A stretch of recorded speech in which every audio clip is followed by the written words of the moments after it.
성경 말씀 사무엘상 4장 12절부터 18절 말씀입니다. 4장 12절부터 18절입니다. 다 찾으셨으면 한 목소리로 읽겠습니다. 시작. 당일에 어떤 베냐민 사람이 진영에서 달려나와 자기 옷을 찢고 자기 머리에 티끌을 덮어쓰고 실로에 이르니라. 그가 이를 때에 엘리가 길 옆 자기의 의자에 앉아 기다리며 그의 마음이 하나님의 계로 말미암아 떨릴 즈음이라. 그 사람이 성읍에 들어오며 알림에 온 성읍이 부르짖는지라.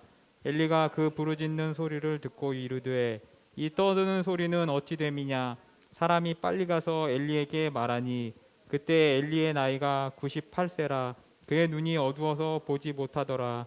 그 사람이 엘리에게 말하되 나는 진중에서 나온 자라.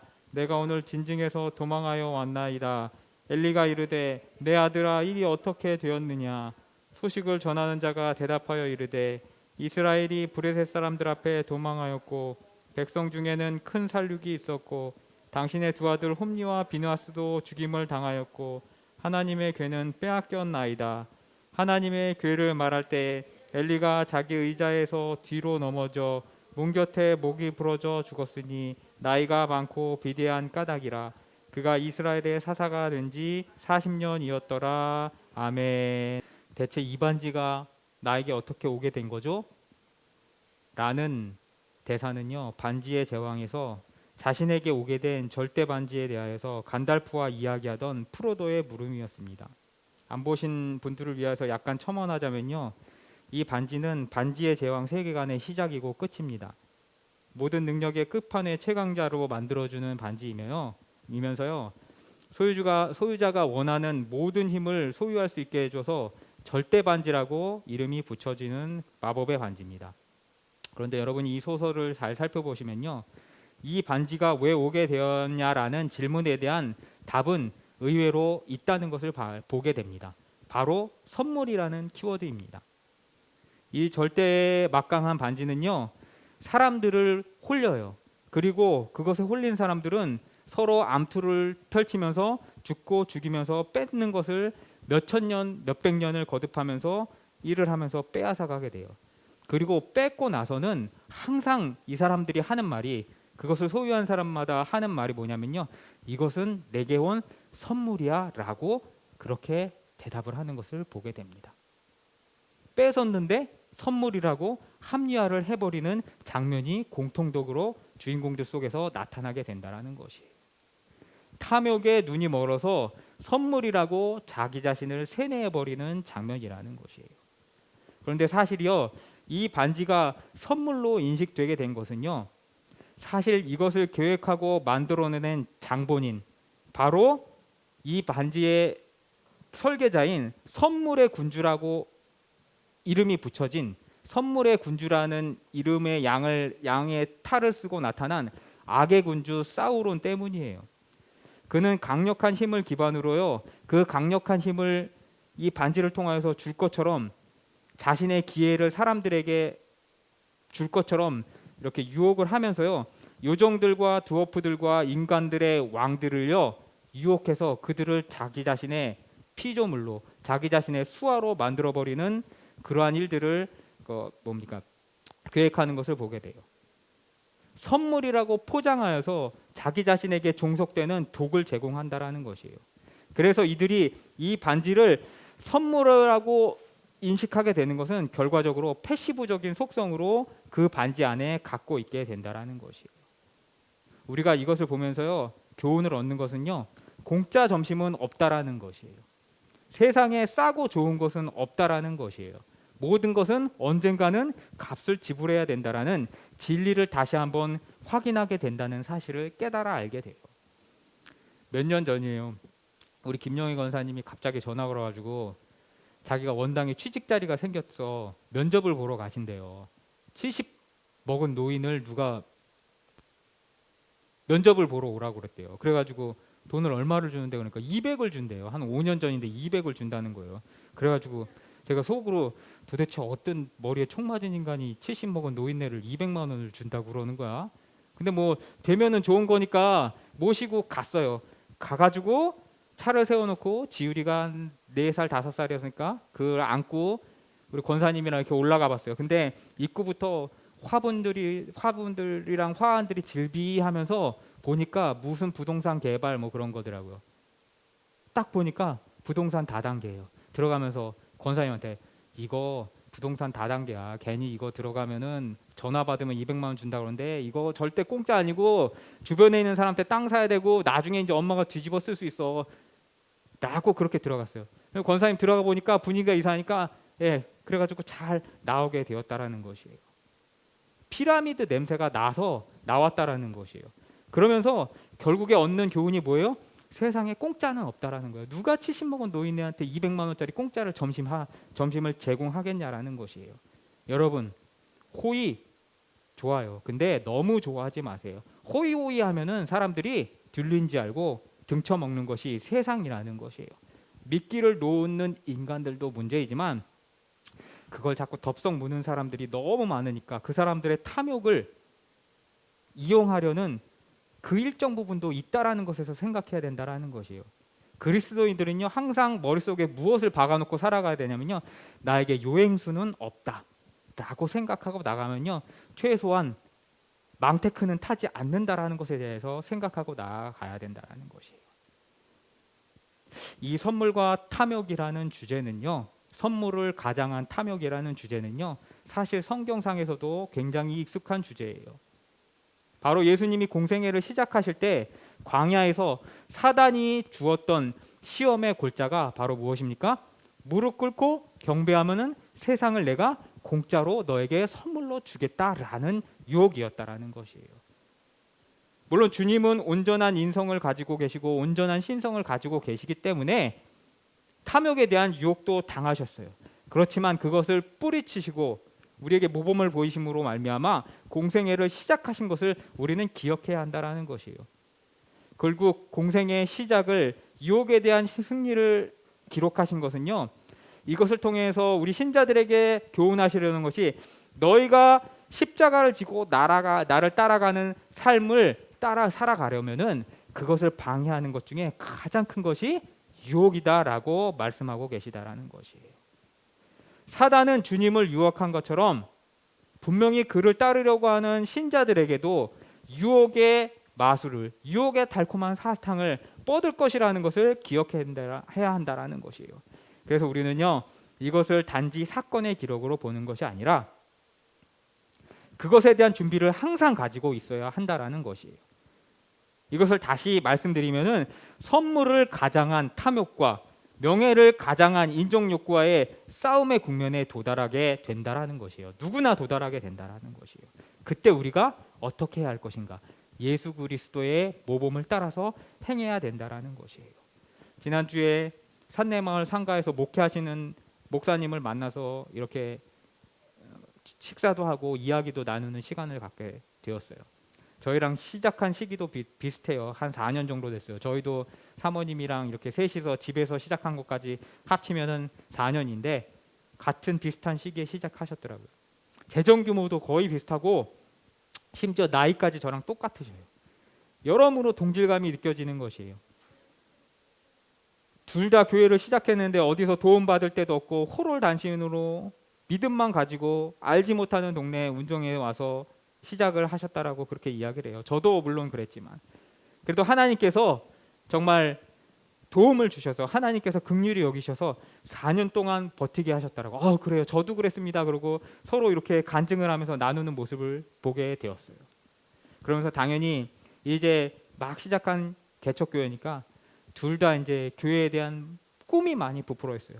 우리가 이제 교회를 어떻게 확장할 것이고 먼 이야기지만 언젠가 성전을 좀 예배당을 키워야 되는데 상가를 매입할 것인가, 상가는 어떻게 매입하실 것인가, 아니면 신도시 경계선에 나가가지고 벌거숭이 땅이라도 하나 한 뼘 사가지고 거기서 몇 년 동안 존버해야 되나, 그런 이야기들을 하면서 재밌게 시간을 오가게 됐어요.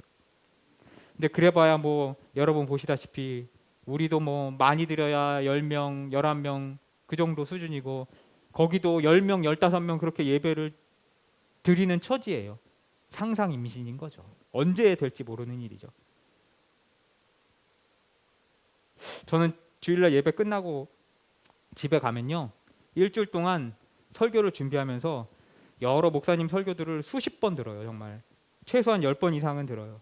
그리고 그 외에 뭘 하냐면요, 저희 교회 유튜브에 들어가지고 제 설교도 일주일 동안 진짜 무한 반복으로 들어요. 40번 50번씩 제 설교를 들어요. 잘해서?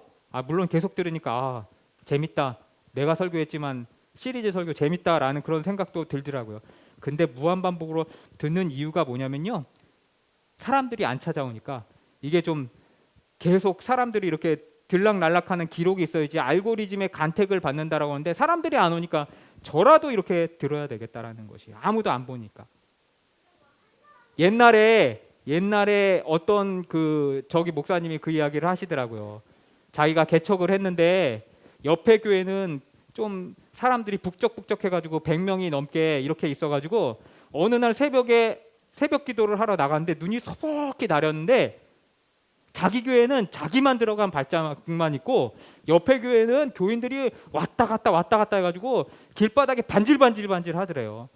그래서 자기가 창피해가지고 신발을 이렇게 거꾸로 신고 거기를 왔다 갔다 거꾸로 왔다 갔다 하면서, 창피하니까 사람들 보면은 저 교회는 사람도 없고 능력도 없다라고 그럴까봐 거꾸로 왔다 갔다 하셨대요.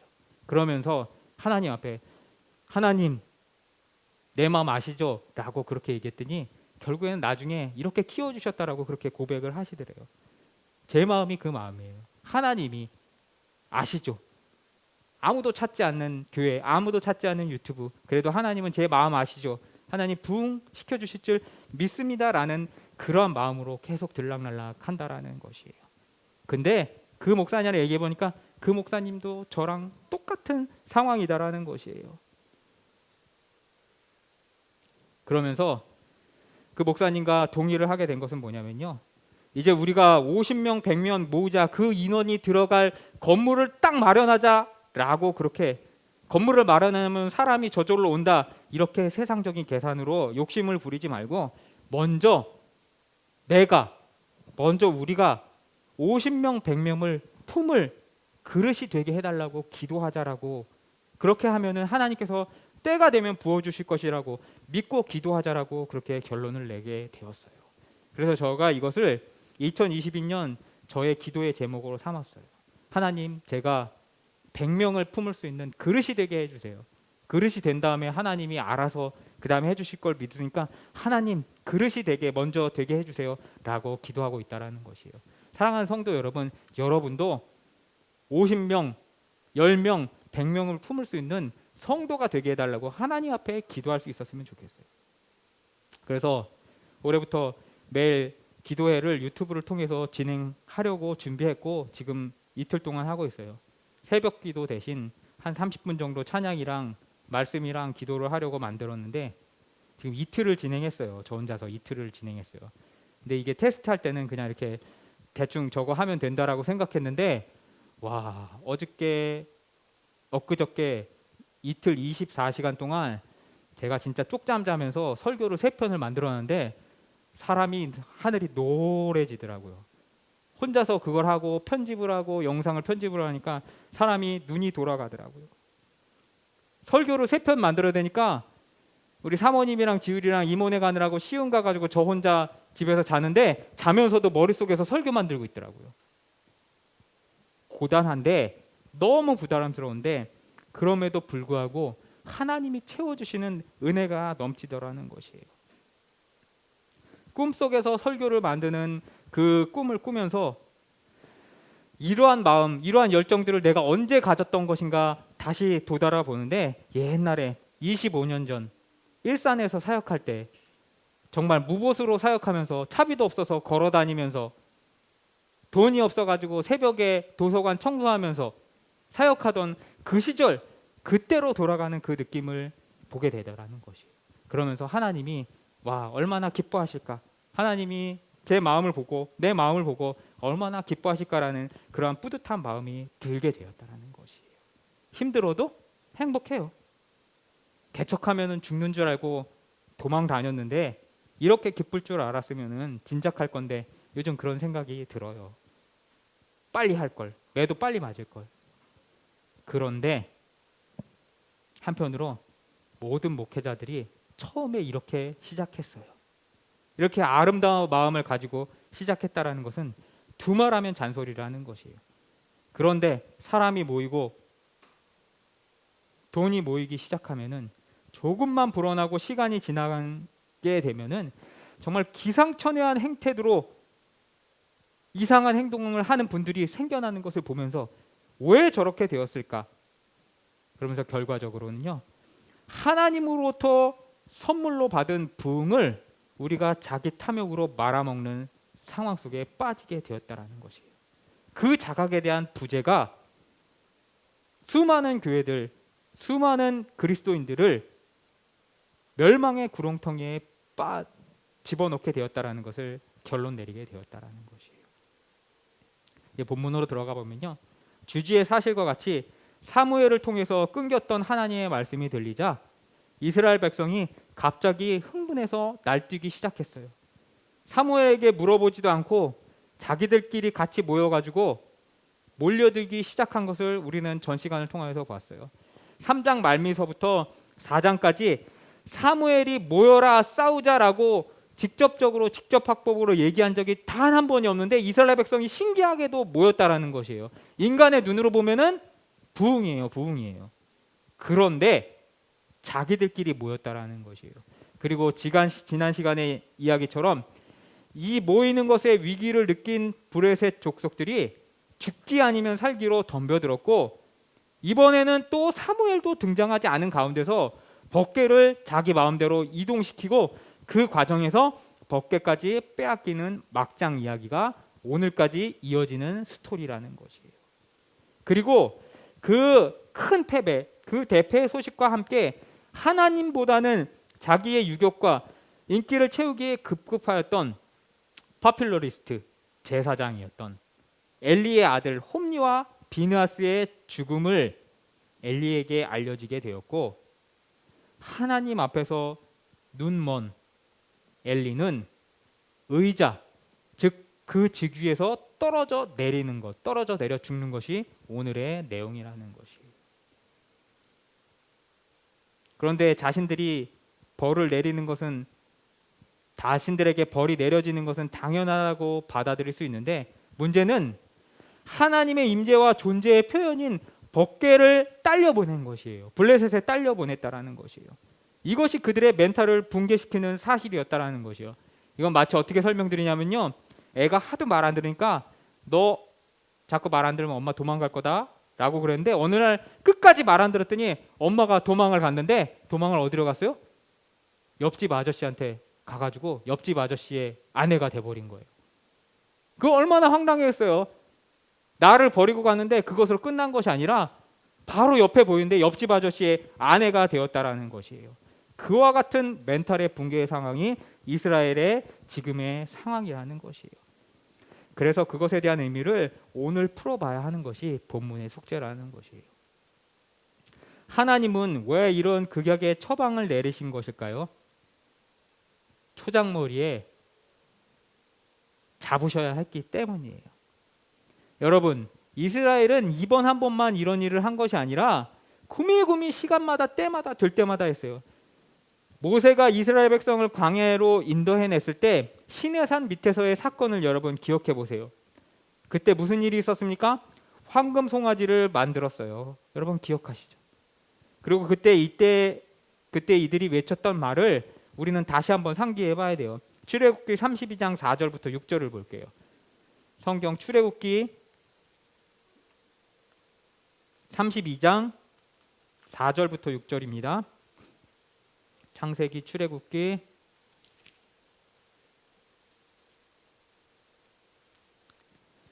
32장 4절부터 6절입니다. 출애굽기 32장 4절부터 6절입니다.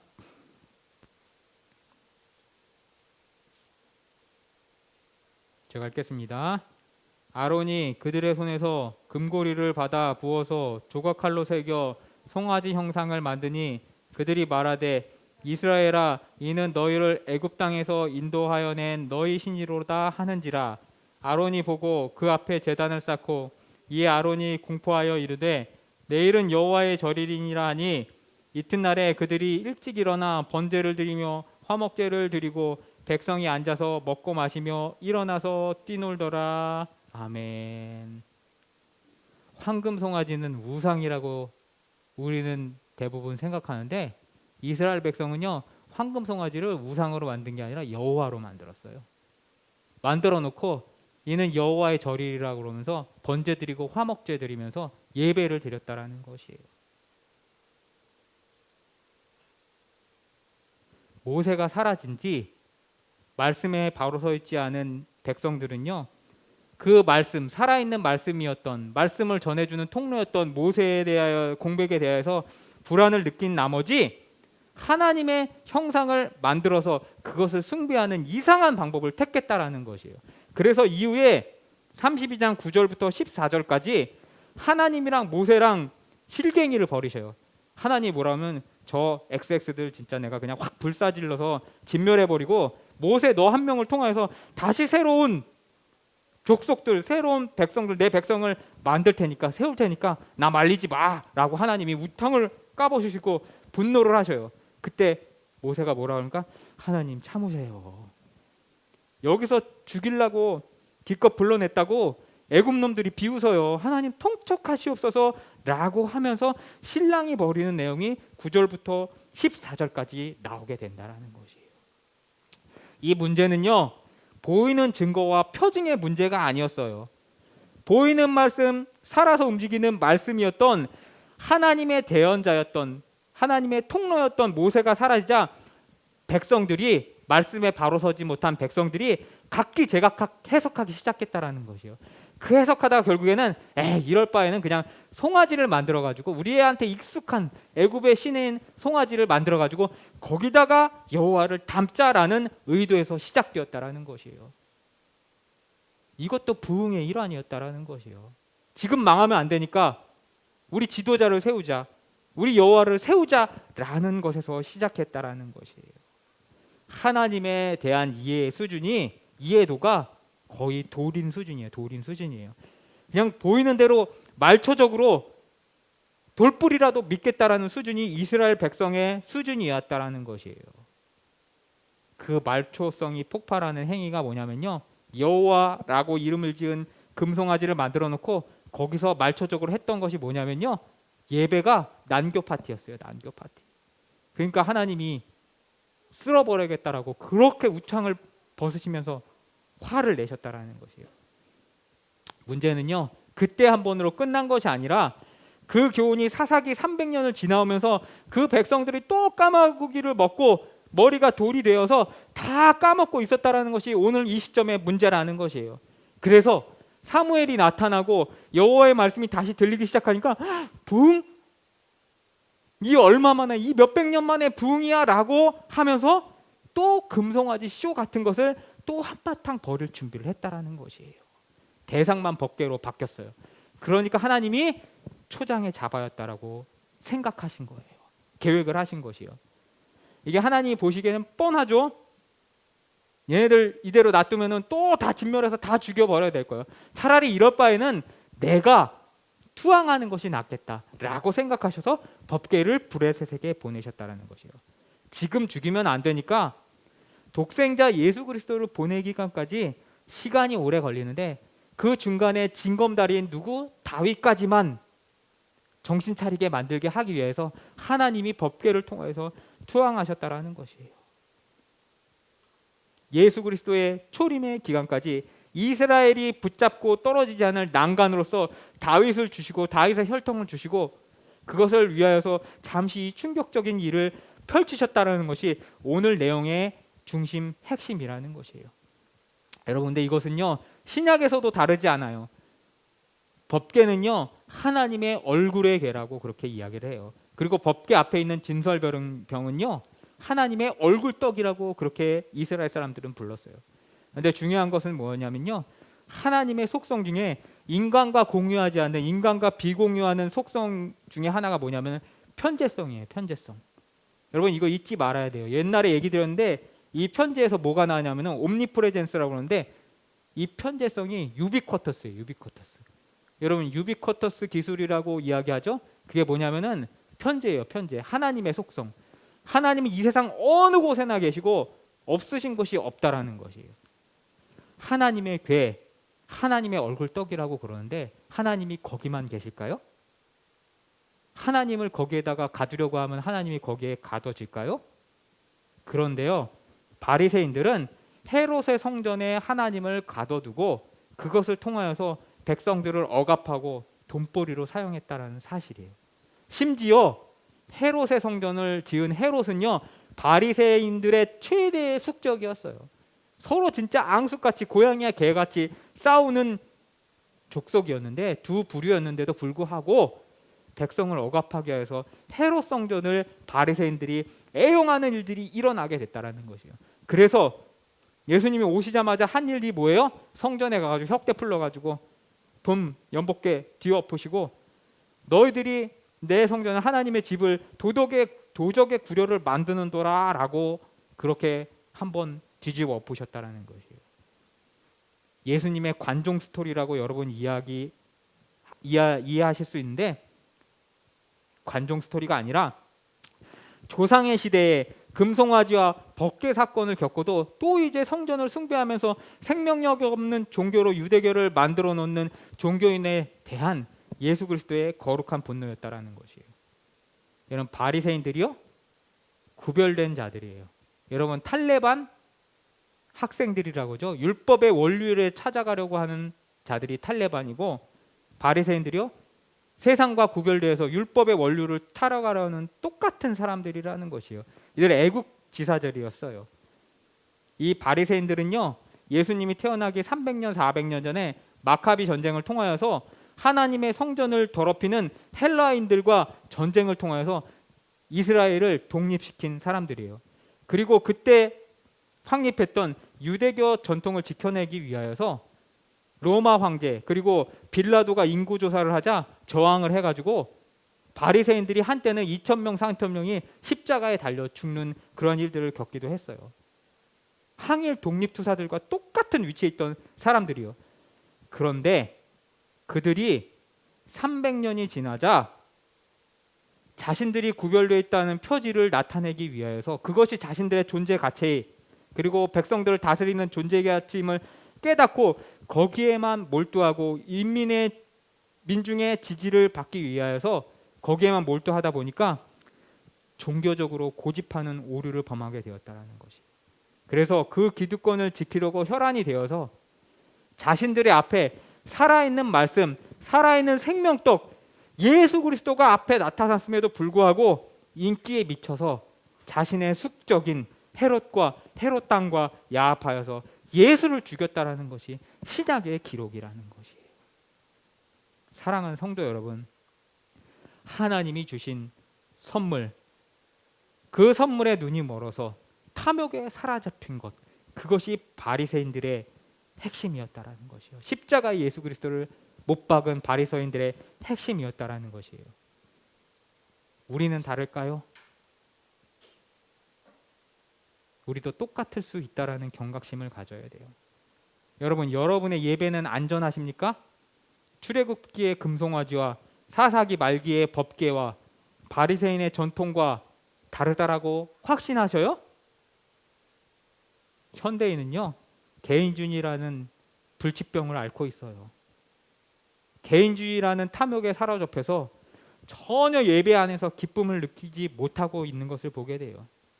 오늘 설교를 통해서 마지막에 이 질문을 하고 돌아가려고 해요.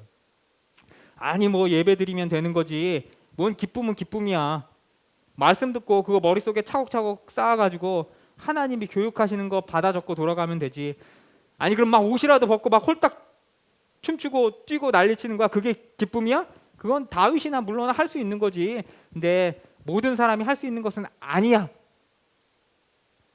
라고 그렇게 이야기하고 계시지는 않는지 돌아봐야 된다는 것이에요. 오늘 내가 왜 이 자리에 나왔는지, 목적도 없이 왔다가 가지 않는지 돌아봐야 한다는 것이에요. 제가 아까 얘기 드렸지만 이틀 동안 설교 3편을 만드는데 정말 죽겠다라고 그렇게 얘기를 드렸는데 죽을 것 같으면서도 살맛이 나더라고요. 저의 존재 자체를 다시 한번 확인하는 기회가 되더라는 것이요. 죽을 것 같은 그 가운데서 기쁨이 흘러넘치더라는 것이요. 이것이 예배라는 것이에요. 예배는요, 성경 지식을 쌓는 교육의 장이 아니에요. 그렇다고 카톨릭처럼 신의 영역, 신을 끌어내려서 인간과 신이 합이라는, 그들을 화채설이라고 그래요. 예배도 그래서 화채설이라고 그렇게 얘기해요. 하나님을 우리 안에 담는 것이라고 얘기해요. 그것도 아니에요. 우리 개혁파 교회는요, 칼빈 선생님이 정리한 대로 영적인 임재를 추구하는 것이 성례전이고, 우리도 예배 안에서 영적인 임재를 추구한다라는 것이에요.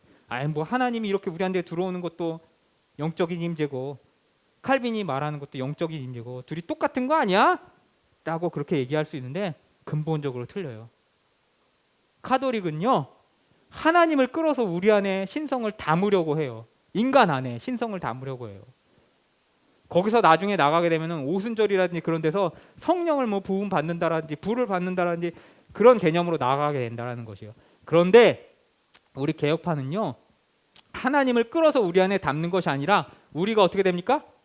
하나님에게 도달하는 것이에요.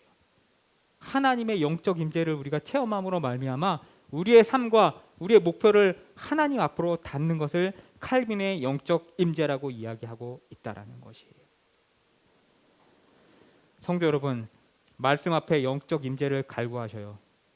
그럼 이렇게 얘기하시죠. 아유, 재미없는데, 졸린데.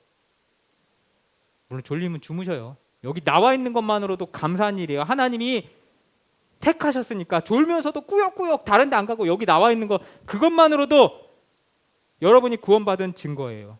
그런데 여러분 생각하세요. 재미없는데 라고 여러분이 얘기하시는데, 여러분 도대체 여러분 삶에 재미있는 게 뭐가 있어요? 도대체 여러분 삶에 재미있는 게 뭐가 있냐고요. 다 재미없잖아요. 텔레비도 재미없어, 여행도 재미없어. 돈 벌면은 재밌을 것 같아요? 돈도 쌓이면은 하다 보면 재미가 없다라는 것이에요. 생각을 바꿔야 돼요. 생각을 바꿔야 돼요. 여러분, 저는 이 설교를 만들어 놓으려고 일주일을 갈아 넣어요. 월요일 날만 가자마자 본문을 선정하고 그 본문을 계속 묵상하면서 계속 준비를 해요. 여러분, 저보고 왜 이렇게 강해 설교 계속 하냐라고 그렇게 얘기하시는 분들이 있는데, 제가 강해 설교를 하는 이유는 뭐냐면요, 강해 설교를 안 하면은 다음 주에 대한 본문이 선정이 안 돼가지고 정말 4, 5일 동안 어느 본문 하지 그러다가 토요일 날 밤에 3시, 4시 돼가지고 설교 만들 때가 많다라는 것이에요. 너무 부담되니까 갈아 넣어야 될 시간을 그 부담 때문에 못하기 때문에 그냥 차라리 강해 설교하면은 본문은 딱 짜집혀 있으니까 그때부터 기도하고 말씀 보고 묵상하면은 설교가 나오기 때문에 강해 설교를 고집한다라는 것이에요. 이렇게 저는 시간을 다 갈아서 노력을 하는데, 여러분은 무슨 노력을 하십니까? 재미만 찾고 계시지 않으십니까? 그 말씀을 받기 위해서 무슨 기도로서 준비하시고 영적인 임재를 갈구했는지 반문해 봐야 한다는 것이에요. 물론 100%는 아니지만 건강한 성도들을 보면요, 설교를 임하는 태도와 눈빛에부터 차이가 나요. 말씀을 집중하는 것과 거기서 오는 하나님의 영적인 임재의 모습으로 말미암은 열린 자세가 나타나는 것을 보게 된다는 것이에요. 여기서 보면 여러분의 영적인 상태가 다 보여요. 근데 그걸 말하면은 시험 들을까 봐 여러분한테 말씀을 못 드린다라는 것이에요. 여러분 준비하신 분들은 벌써 얼굴에서 빛이 난다라는 것이에요. 시험 들까 봐 말을 하지 못한다라는 것이에요. 여러분 일단 이거부터 해보세요. 예배에 집중을 방해하는 것부터 치워버리세요. 여러분 특히 핸드폰, 예배당 들어오기 전에 핸드폰 꺼두세요. 여러분 예배당에서 노트 들고 필기한다라고 하면 옛날에 어른 목사님들은요, 집중 안 한다고 막 뭐라고 하시고 닫아버리라고 그렇게 얘기해요. 성경에다 자꾸 뭐 적지 말라고, 나 쳐다보라고, 나한테 예배 드리라고 그렇게 소리 지르시던 목사님들이 있어요. 여러분 생각해 보세요. 핸드폰 들고 있는 거 이거 그냥 이렇게 조금 이렇게 하는 거지, 이거 뭐 그렇게 하는 거지, 이렇게 하는 거지라고 여러분 생각할 수 있는데, 여러분 만약에 여러분 예배당 안에 어떤 사람이 데스크탑 노트북을 이렇게 가져와 가지고 갑자기 설교 듣다가 데스크탑 노트 전원 넣어 가지고 다다다다닥 치고 있으면은 여러분 뭐라고 생각하실 거예요? 저거 말씀 앞에 뭐 하는 거지? 정신 없는 거 아니야? 라고 여러분 그렇게 생각하실 거잖아요. 그 데스크탑 노트북을 여기다 담아 놓은 거라니까요. 여기 이렇게 하고 있는다라고 주의가 분산되지 않는다라고 얘기를 할 수 없다라는 것이에요.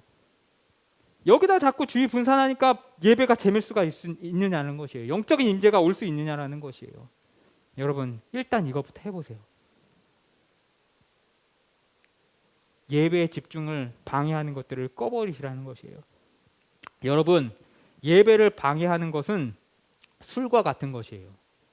예배 때 사회관계망 꺼두시고 예배는요 하나님의 관계망에 집중하는 영적인 임재가 이루어지는 시간이라는 것이에요. 이 시간에 내가 어디에 접속해야 될지 돌아봐야 된다는 것이에요. 그것을 돌아보지 못하니까 예배 안에서 답이 없어진다는 것이에요. 여러분 마지막에 제가 회심하던 때의 간증을 한번 하고 말씀을 마치겠어요. 제가 군대에 가가지고 군종병을 하면서도 담배 피우고 술 마시고 그랬어요. 예배 끝나면은 군대에서 종교 예배 끝나면은 인솔회관 쫄병들 다 데리고 교회 옆에다가 다 집어넣고 야 담배 한 대씩 꺼내 그러고 30명 40명이 교회 예배당 옆에서 담배 피는 진풍경 장관을 연출했어요. 근데 그때 군종 목사님이 감리교 목사님이라 가지고 그 해도 된다라고 권장하셨어요. 감리교는 그런 거에 별로 저걸 하지 않으시기 때문에. 여러분 근데 신학생 군종병이 애들 데리고 담배 피는 것 그때는 저 나름대로의 뭐 그런 게 있어요. 이거는 나를 방해하는 것이 아니라 나의 영적인 상태를 나타내는 것이 아니라 그냥 기호식품일 뿐이야 라고 생각을 했어요. 근데 지금 돌아보면은 신학생이 담배 피면서 신학생 군종이 담배 피면서 무슨 은혜를 받겠냐는 것이에요. 거기다가 설교만 들으면 아유 나는 다 아는 건데 아유 난 재미없는데 아유 나는 수업 때 다 들은 건데 아유 설교로 졌다이로 하고 있어 라고 그렇게 평가하는 모습이 있었다라는 것이에요. 그러다가 상병 때 군종병 집체교육을 동두천으로 갔어요. 동두천의 어떤 기도원이에요. 그런데 너무도 오래돼가지고 한 30년 40년 된 교회라 가지고 기도원이라 가지고 화장실을 들어보니까 푸세식이에요. 와동리에 있던 그 푸세식 화장실인가요? 들여다보면 똥통이 다 보여요. 대소변이 직통으로 다 보이더라는 거죠. 거기 들어가가지고 예배 끝난 다음에 예배 끝난 것도 아니에요. 중간이에요. 니코틴이 이게 해가지고 달려나가가지고 거기 가서 담배를 한 대를 이렇게 잡아 물었어요. 아무도 없는 시간에 이제 눈치 안 보고 자유롭게 필 수 있을 거라고 생각하고 담배를 후다닥 입에 물었는데 한 모금 빨고 바닥을 내려다 보니까요. 그 더러운 똥통이 그렇게 제 심금을 올리더라고요. 그 똥통 처음 보는 똥통도 아니에요. 군대 가기 전에 가재울에서 맨날 싸던 그 똥통인데 그 똥통이 제 심금을 그렇게 울리더라고요. 푸세식 화장실 처음 본 것도 아닌데 어떻게나 그렇게 눈물이 나든지 어떻게나 그렇게 냄새가 역하든지 두 모금째를 빠는데요. 눈물이 나더라고요. 그러면서요. 똥통이 저보고 그렇게 이야기하더라고요. 이렇게 이야기하더라고요. 아이고 이 병신아. 목사한다는 놈이 담배도 못 끼고 못 끊고 너나 나나 도낀 객낀 아니냐 이놈아. 담배가 맛이 나냐? 라고 똥통이 저렇게 저에게 이야기하더라고요. 거기서 정신이 정말 확 들어가지고 울면서 가지고 있던 담배를 다 꺾어버렸어요. 즉시 끊어버렸어요. 원래 상병이 되면요 시간 나고 작업하면서도 그 전까지는 작업할 때 담배 꼬나 몰고 있으면은 죽어요. 끌려가서 죽어요. 근데 상병 되면은 인정해준다고 고참들이 담배 물고 작업해도 뭐라고 안 해요. 그러니까 상병 되면 담배가 더 늘 수밖에 없는데 군종병 집체 교육 끝나고 나가지고 부대에 들어가서 담배 신청, 연초 신청을 안 하니까 고참들이 야 담배 끊는 놈들은 진짜 독한 놈이란데 니는 상병 달고 나서 남들은 더 피는 담배를 끊어버린데 너 진짜 지독한 새끼다라고 그 다음부터 안 건들더라고요. 여러분 이게 인간의 힘으로 되는 것이 아니에요. 성령의 감화, 하나님의 영적인 임재라는 것이에요. 사랑하는 성도 여러분, 영적인 임재를 위하여서 노력하셔야 돼요. 여러분 안에 있는 악습과 여러분 안에 있는 패단과 하나님 앞에 예배드리지 못하게 하고 그러면서도 나에게는 왜 부흥이 임하지 않는 것이야? 나의 형편은 왜 나아지지 않는 것이야? 라고 만드는 그 탐욕, 그것을 끊어버려야 한다는 것이요. 그리고 하나님께로 한 발자국씩 나아가야 한다라는 거죠.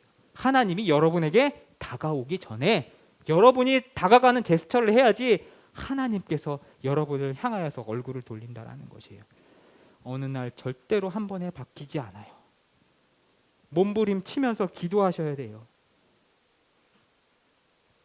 몸부림치면서 기도하실 때에 임재하시는 하나님의 영적인 임재를 경험하시는 역사가 있기를 주님의 이름으로 축복하고 축원하면서 오늘 설교를 마치도록 하겠습니다.